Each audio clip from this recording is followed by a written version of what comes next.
The Holy Gospel according to Matthew, the 11th chapter. Glory to you, O Lord. Jesus spoke to the crowd, saying, "To what will I compare this generation? It is like children sitting in the marketplaces and calling to one another. We played the flute for you, and you did not dance. We wailed, and you did not mourn. For John came neither eating nor drinking, and they say he has a demon. The Son of Man came eating and drinking, and they say, 'Look, a glutton and a drunkard, a friend of tax collectors and sinners.' And yet wisdom is vindicated by her deeds." At that time, Jesus said, "I thank you, Father, Lord of heaven and earth, because you have hidden these things from the wise and the intelligent and have revealed them to infants. Yes, Father, for such was your gracious will. All things have been handed over to me by my Father. And no one knows the Son except the Father, and no one knows the Father except the Son, and anyone to whom the Son chooses to reveal him. Come to me, all you that are weary and are carrying heavy burdens, and I will give you rest. Take my yoke upon you and learn from me, for I am gentle and humble in heart, and you will find rest for your souls. For my yoke is easy and my burden is light." This is the gospel of the Lord. Praise to you, O Christ. You may be seated.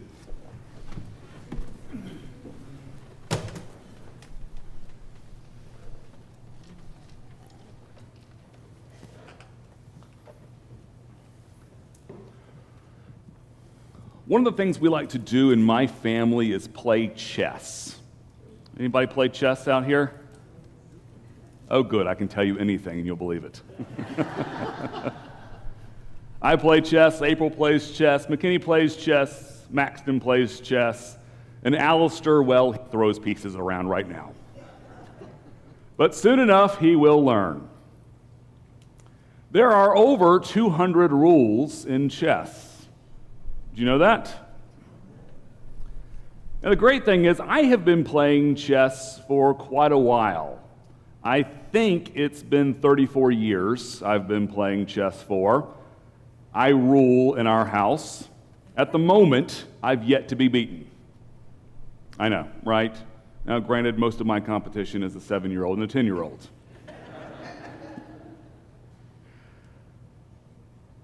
But, and maybe you know this by now, I have a little bit of an ego.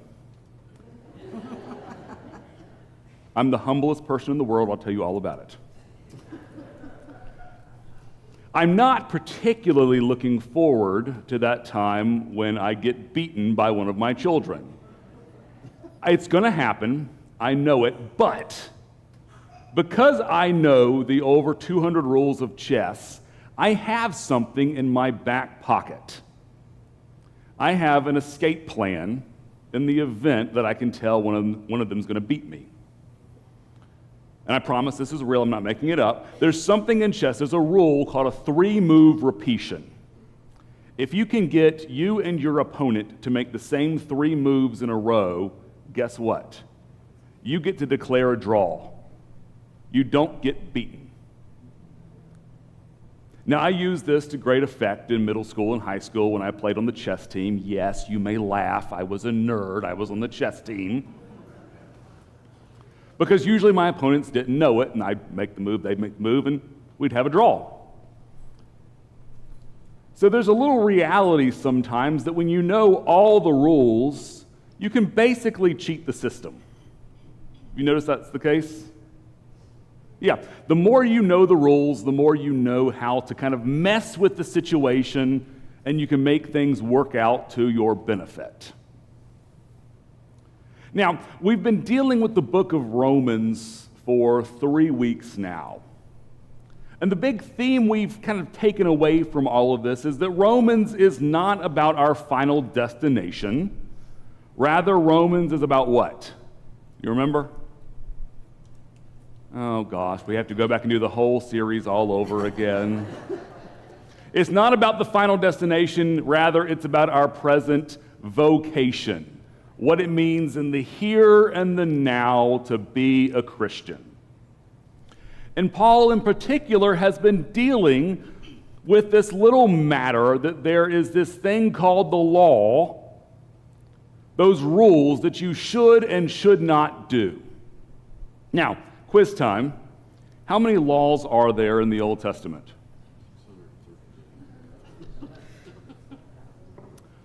Sounds like a lot, right? 613. Woo! Yeah, how you doing on those? Chances are, being that you knew there was a lot, but not 613, chances are you're probably not doing so great, right? I mean, if you don't know the rules, you're probably breaking a few, right? Yeah, we're breaking just a couple of them. So, what Paul is dealing with is he's basically saying there's a lot of laws, there's a lot of rules that you have to follow to be a Christian. And he writes these words that probably sound familiar to you. I know what I should do, but I don't do it. Is that true for anybody here? Oh, yeah. I know what I should do, but I never quite do it. I'm always messing up. It's hard to follow 613 rules, right?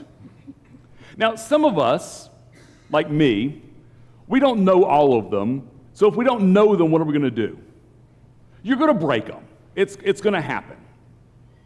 But then there are others who are really good at following the rules. They can know every one of them. Remember that kid in class? Teacher, you forgot the pop quiz today. You forgot to take up the homework, teacher. Remember those kids? Were you like me? I was the kid that didn't do the homework. I was like, would you stop? Don't point that out. There are always those people who are really good at following the rules, and what they can actually do is because they're so good at them, they can bend them to benefit themselves and hurt others. Basically, at the end of the day, though, what winds up happening with this thing called the law in the Old Testament is it doesn't really work super well for us because either one, we don't know it and we break it, or two, we're so good at it that we use it to hurt others and better ourselves. And so ultimately, this thing doesn't work. Now, I'm not telling you to go out and just throw the 10 Commandments out the window, okay? I mean, adultery is still not a good thing. Killing, not something you should do, right? We're clear on that? 10 Commandments still good? Everybody good there? Okay. I don't want you to go to the store this afternoon and steal something and say, my pastor said it's okay. I don't want that phone call.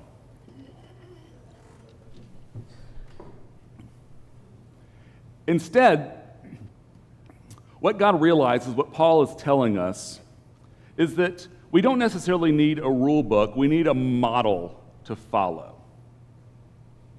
That makes sense, right? I mean, when I'm teaching my kids to play chess, I don't throw them the rule book and say, read that, and in 4 or 5 years we'll play.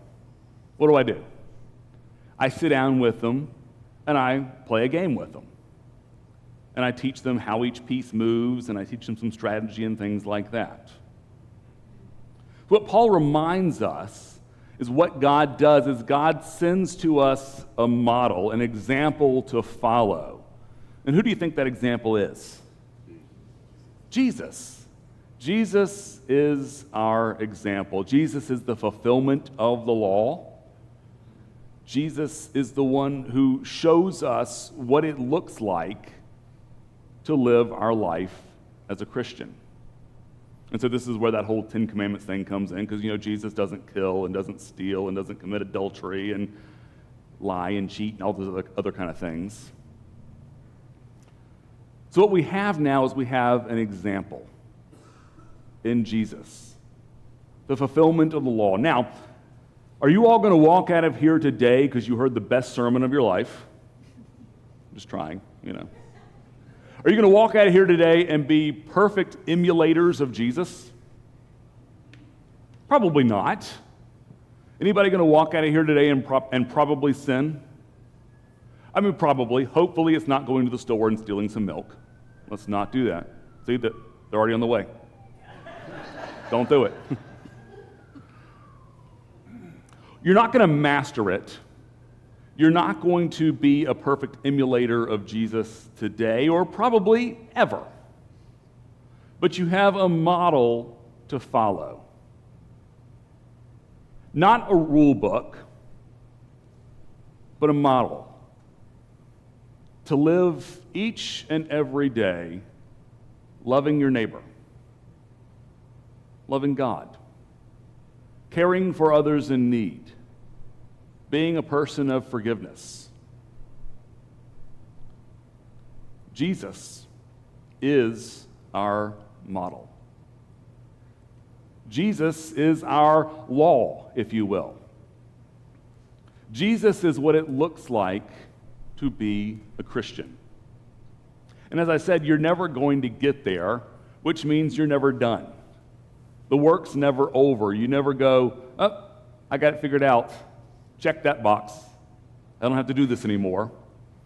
Because there's always a deeper level to go to. In following Jesus, in looking like Jesus, in living like Jesus. So my challenge for you at the end of this series is to each and every day look to Jesus. Consider how you can be a little bit more like him. But also give thanks that the expectation isn't that you have it mastered, just simply that you follow each and every day. Amen.